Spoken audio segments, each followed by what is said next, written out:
大家好，欢迎来到加密星球。你知道历史上最贵的一次追涨发生在哪儿吗？不是科技股，不是房价，是白银。1980年的3月27号，金融史上把这一天叫做白银星期四。那一天，银价被推高逼近$50的疯狂高点，然后在规则改变、保证金压力连环踩踏里边，几天之内砸到了大约$10.8。背后的主角是两个德州石油富豪亨特兄弟，他们试图用囤货加上去杠杆去改写市场的供给，曾经控制全球近1半以上的白银供应量。他们曾经幻想让白银重新做回货币的位置，并且准备用白银替代当时的美元。但故事的结局你也许已经猜到了，监管出手，规则改变，保证金飙升。亨特兄弟损失超过10亿美元，差点拖垮几家大银行。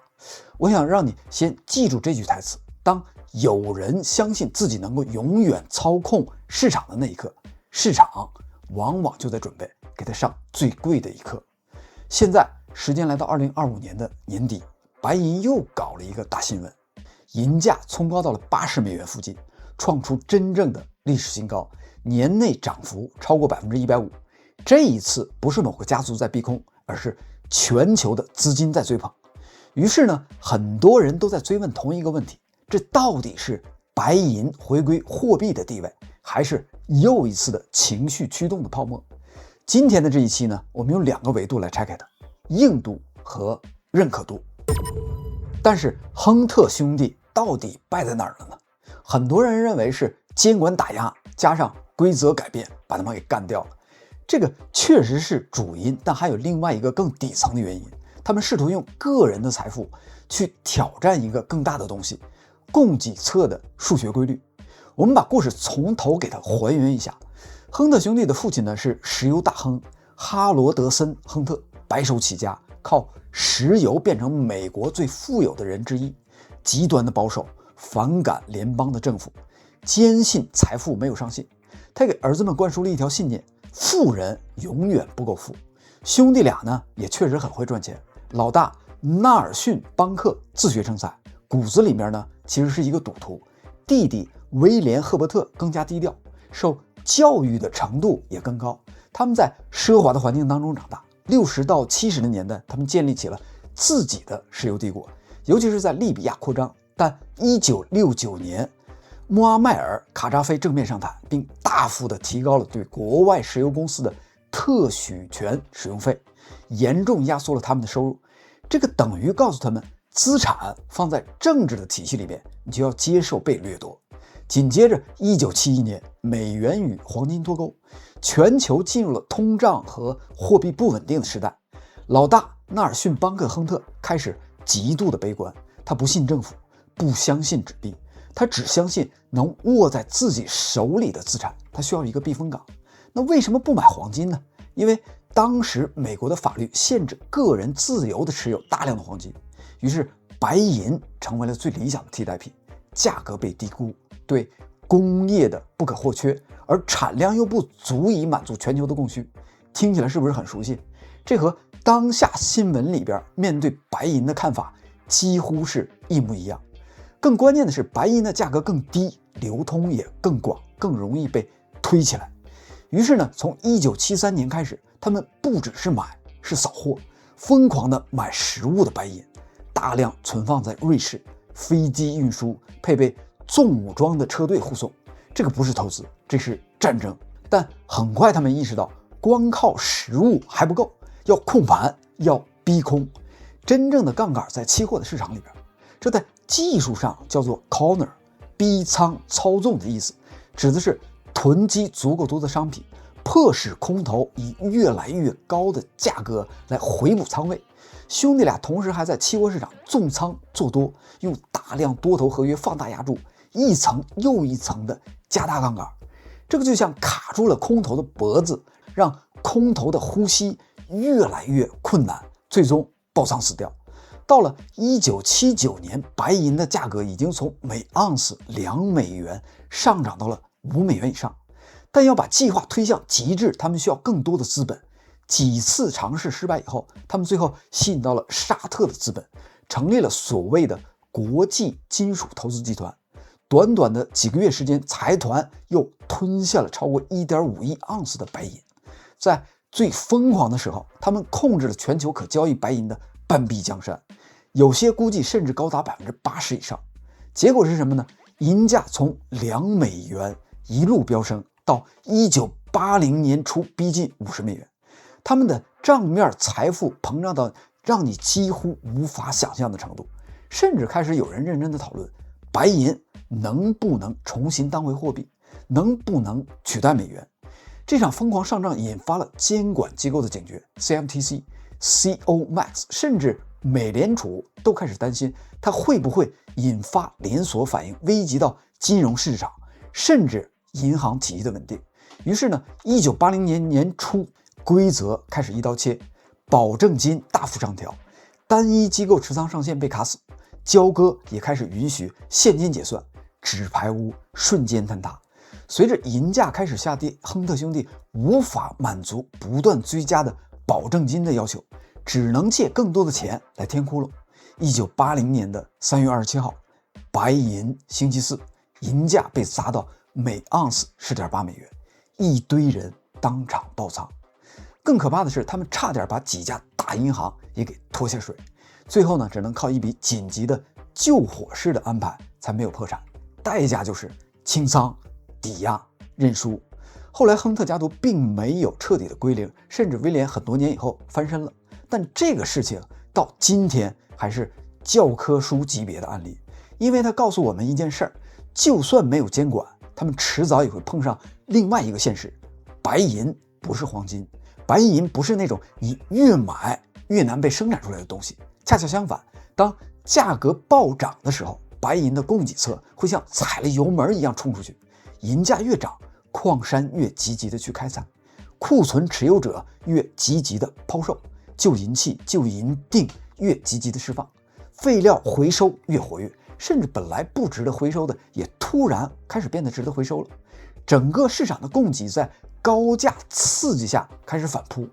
这个时候你就会发现一个事实，你可以用钱来买下一半的存量，但你买不下来未来，你挡不住源源不断的新的供给，你更挡不住所有人一起来出货。所以他们输的不仅仅是规则的改变，更是输给一个底层的结构，存量和增量的赛跑。这个就引出了一个关键的概念，存量增量比，简称 S2F。S2F 等于总存量除以每年的新增。它回答了一个非常残酷的问题：如果价格暴涨，生产者能不能很快的把供给堆出来砸死你？ S2F 越低，增量越容易稀释存量，价格越容易被供给反扑打回原形。而白银的 S2F 远不如黄金那么硬，所以它更容易出现猛涨然后猛跌。监管在1980年初改变规则，提高保证金，限制持仓，允许现金交割。这个不是凭空的杀死他们，它只是把最后的一根稻草给压上去，让一个本来就脆弱的杠杆结构瞬间坍塌。结果就是银价崩溃，大量投机者爆仓，亨特兄弟损失超过10亿美元。这也许是金融史上最贵的一堂课。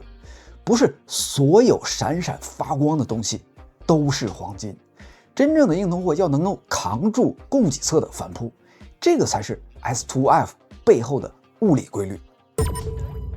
S2F 的规律的背后呢，其实还藏着一个更残酷的游戏，它不是投资学，是掠夺学。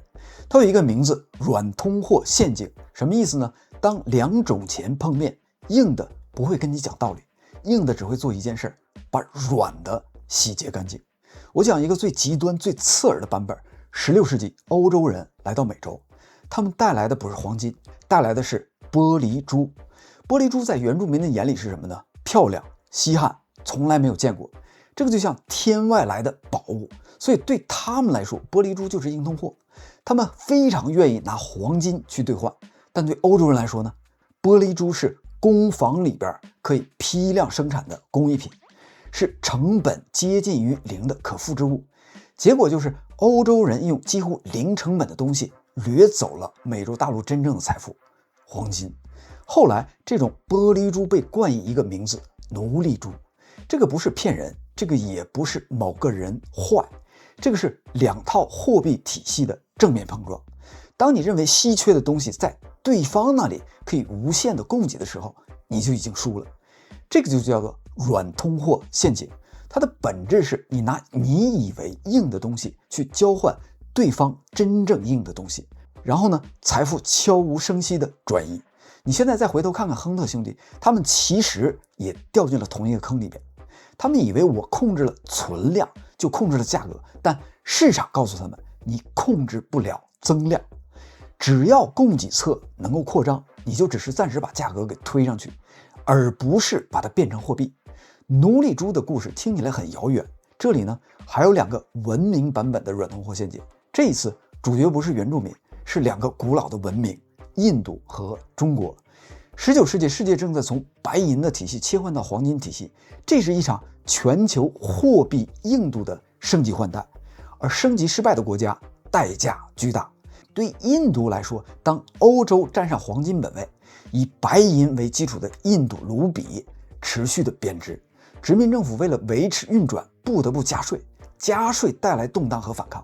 当印度在1898年被迫转向用英镑背书的时候，用来做背书的白银的价格在那段时间里边已经暴跌了56%。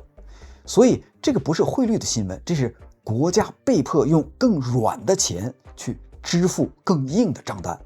对中国来说呢，更加直接，银本位一直支撑到了1935年，但就在1934到1935年，国际银价被政策给推高，白银开始从中国往外流。1934年，上海开始突然不缺钱了，是直接没有钱了，银子被抽走，银行开始惜贷，利率飙升，信用一下子收紧，先是房地产投机崩溃，再是股市崩盘，最后轮到企业现金流炸裂，倒闭潮来了。而在那段时期里边，中国银币的价值一路被打折。有人呢，当时用一组数字去形容，缩水78%。你要理解这句话的重量，这个意味着一个国家的工资、储蓄、税收、资产计价都在被动的缩水，不是因为你不努力，而是因为你所依赖的货币材料在全球竞争当中被降级了。所以你看，这就不再是亨特兄弟的故事了，这是一条贯穿历史的铁律。货币的硬度不足，你付出的不是波动，是命运。白银的货币地位就是这样，在一次又一次的硬度的竞争里边被黄金边缘化的。1000年的老二，最后呢变成了工业金属。这个不是道德的问题，是结构的问题。所以我特别想把一句话钉在你的脑子里边：当别人的钱比你的硬，你根本就没有办法置身事外。你拒绝它，它也会用结果逼你来面对它。现在呢，我们回到2025年底的这波白银的暴涨，把3种资产放到同一张桌子上：黄金、白银、比特币。我想做的不是价格预测，我只想回答一个更底层的问题：谁更硬？谁更被认可？谁更像货币？先看黄金，硬通货的老牌王者。黄金的硬度不是宣传出来的，是物理世界打磨出来的。S2F 大约65，什么意思呢？按今天的开采速度，人类要把地球上现存的黄金再复制一份，需要大约65年。你感受一下这个时间尺度，一代人过去了，供给都很难跟得上。这种慢到近乎停滞的供给增长，就是黄金硬的根基。而且黄金还有一张王牌，认可度。全球央行还在囤黄金，这个意味着它仍然被当成某种终局的资产。在货币的序列里边，黄金是王者。再来看看白银，今天的主角，永远的老二。白银的问题从来不是不够闪、不够亮，而是它的硬度和身份天生就分裂。S2F 大约是22，这个意味着什么呢？全球现有的白银的存量，按现在的产量，大概22年左右就能够再复制一遍。跟黄金的65年相比，白银的供给响应敏感得多，它的供给侧更像一根弹簧，价格一拉高，弹簧就开始反弹。所以白银的身份从来就不纯，一半是货币历史的记忆，一半呢是工业经济的商品，这个就决定了它最鲜明的性格。白银是极致的波动放大器，情绪来的时候，它涨得比黄金更猛；情绪走的时候，它跌的也比黄金更狠。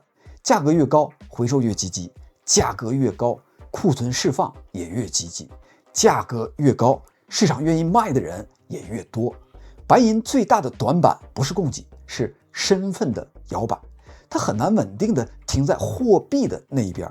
最后呢，是比特币，一个试图用代码重塑规则的挑战者。比特币的硬度不来自矿山，来自于代码。S2F 目前高达大约120，而且每4年通过减半的机制还会上升。它的供给不是物理的限制，而是数学的规律，是一条写到2140年不可篡改的发行曲线。所以它把你在白银上最担心的那条链路直接给掐断了。价格涨，产量暴增，稀释你在比特币这里不成立，因为供给不是资本意志，而是数学。但比特币呢，它也有自己的变量，它的认可度还在争夺当中，它不是被默认接受的老牌的钱，它是在用市场的共识把自己推向货币序列。现在回到核心的问题，2025年银价涨到$80，这个到底是什么呢？我的判断是，它更像是一个波动的放大器，不像稳定的储值器。为什么呢？因为白银的供给反应比黄金和比特币都快，矿产会扩张，回收会增加，库存会释放，甚至原本沉睡的银器也会被高价唤醒。这个就是亨特兄弟踩过的坑，也是白银反反复复上演的宿命：猛涨猛跌，更猛涨再猛跌。所以这波涨到$80是不是泡沫？我会说很可能包含泡沫的成分，因为涨得越快，就越容易出现甩人下车的那一段。但我也要强调，你不能够把它简化成必跌，因为另外一只手是需求，它也在变化。工业需求，尤其是新能源链条相关的需求，金融避险的情绪，地缘政治紧张，这些力量会把波动拉得更久更暴力。所以白银这次不是单线的剧情，它更像一场拔河，一边呢是高价刺激的供应的反扑，一边是宏观与需求的情绪加速。而普通人最危险的地方不是你看错方向，是你把波动放大器当成了保险箱。那么普通投资者面对银价$80到底该怎么办呢？我这里边总结了3个策略，你可以对号入座。策略 A， 硬通货底仓。如果你的目的是储值抗风险，睡得着觉，那你的底仓逻辑应该更像是保险箱，而不是过山车。优先考虑2种硬度更稳定的资产：黄金，老牌的硬通货，硬度来自于物理世界，慢但它稳；比特币，新型的硬通货实验，硬度来自于代码规则，但认可度取决于你自己。白银可以有，但它更适合当卫星仓位，它的角色更像是你愿意冒一点波动去换一点弹性。所以呢，这里边有一句很直白的提醒：别把波动放大器当保险箱，你要稳定，就别用高波动来骗自己。策略 B， 你想参与，但怕追高死在波动里边，那就用2个词儿来解决：小比例再加上分批。你要做的不是追涨，而是把追涨改成逐步的参与，不是赌一个点位，而在买一个过程。但这里边有一个更硬性的前提，你必须提前写下你所能接受的最大的回撤到底是多少。因为白银不是说跌5%就结束的东西，白银经常用20%、30%的回撤来教育所有的自信的人。你要记住亨特兄弟的结局，他们控制了半壁的江山，都能够被供给的反哺加上杠杆的结构给打爆，更何况我们普通人呢？所以策略 B 的核心不是买，是别死。策略 C， 压白银的弹性可以，但你必须承认一件事儿，你买的不是健全的货币，你买的是波动的本身。这个意味着你最怕的不是价格的下跌，而是你在剧烈的震荡里边情绪失控，纪律崩溃。白银的杀伤力从来不在下跌的本身，而在于它让你反复的做错3件事儿：涨了你追，跌了扛，反弹呢又加仓。所以如果你走策略 C， 你要做的第一件事不是研究宏观，是先把自己的规则写出来，什么时候加仓，什么时候减仓，什么时候认输，没有规则就别玩弹性。好的，最后一句话，货币从来不是你喜欢就行，货币是竞争，是硬度的竞争，也是认可度的竞争。黄金之所以是黄金，不仅仅因为它硬，也因为全球认可。白银之所以反复的暴涨暴跌，不仅因为它不够硬，也因为身份的摇摆。比特币之所以值得讨论，不是因为它不会下跌，而是因为它把硬度写到了规则里边，正在争夺属于自己的认可度。面对2025年银价的$80，现在呢，2026年的1月1号，你不需要再猜测哪个是顶，只需要回答一个问题：你买白银是为了储值，还是为了波动？想清楚这个，市场呢就很难来收割你。好的，如果你喜欢这种用数据和历史来解释市场的内容，请点赞订阅。评论区里边也来聊一聊 S2F 最高的比特币，认可度最高的黄金，还是波动最大的白银？你更看好哪一个？也欢迎加入我们的 Discord 社区，吃瓜群众自治社，入口就在外网频道的主页。我们下期再见，谢谢，再见。